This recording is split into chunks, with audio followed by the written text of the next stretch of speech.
2 minute. যাই হোক, আচ্ছা 2 মিনিটে কনক্লুড করেন। আমাদের প্রধানমন্ত্রী মালয়েশিয়া যাচ্ছেন, এটা মানুষকে ভোটের চেয়ে বেশি আশাবাদী করেছে। মালয়েশিয়ার সাথে আমাদের সমস্যা, যে সমস্যাগুলো বিদ্যুৎ সরকার এবং ম্যান পার্সন লিড করেছে, এটা সমাধান হইলে এরপরে প্রধানমন্ত্রীকে প্রস্তাব করবো অবিলম্বে আপনি সৌদি আরবে যান, এই দরজা খুলে দেন, আমাদের দেশ চালানোর জন্য প্রয়োজনীয় ডলারের জন্য বা বৈদেশিক মুদ্রার জন্য তারাই যথেষ্ট। মাননীয় স্পিকার, আমি সব কথাগুলো লিখিত আকারে মন্ত্রীর কাছে দিয়ে দেব। আপনি কঠিন মানুষ, বন্ধ করে দেবেন জানি। বন্ধ শ্রমিক বাজার উদ্ধার করার কোনো বিকল্প নেই, জোরদার কূটনৈতিক তৎপরতা। মাননীয় স্পিকার, ফরেন সার্ভিসের সবচেয়ে গুরুত্ব হলো ডিপ্লোম্যাটরা ওখানে করেটা কি, তাদেরকে একদিন সংসদে আনেন, আমরা একদিন শুনি, আমি অভিযোগ করবো, জবাব দেখ।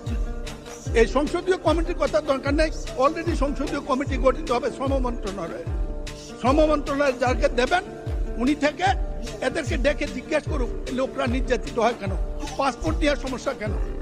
মাননীয় স্পিকার, দালাল চক্রের কঠোর দমন, স্বরাষ্ট্রমন্ত্রী দমন যেখানে আপনি সেখানে, আপনি যদি দমন না করেন জাতি প্রস্তুত হচ্ছে আপনাকে যে কোনো দিন দমন করার জন্য বেরিয়ে আসবে। মাননীয় স্পিকার, আমি যেদিন দাঁড়াই সেদিনে আপনি চেয়ারে থাকেন, আমার একটু সীমাবদ্ধতা আছে, আপনার সাথে বিতর্ক করতে পারি না। আমি বলছিলাম সময় যখন দেবেন ইচ্ছা করে এই যে কিছু কথা বলার জন্য দিয়ে, যাই হোক 6 মিনিটে যথেষ্ট দিয়েছেন, আপনাকে ধন্যবাদ। আমি শুধু বলবো এই ব্যাপারটি সমাধানের সাথে মাননীয় সরকার প্রধান জনাব তারেক রহমান হাউজে নাই, আপনারা আছেন বিরোধী দল মিলে।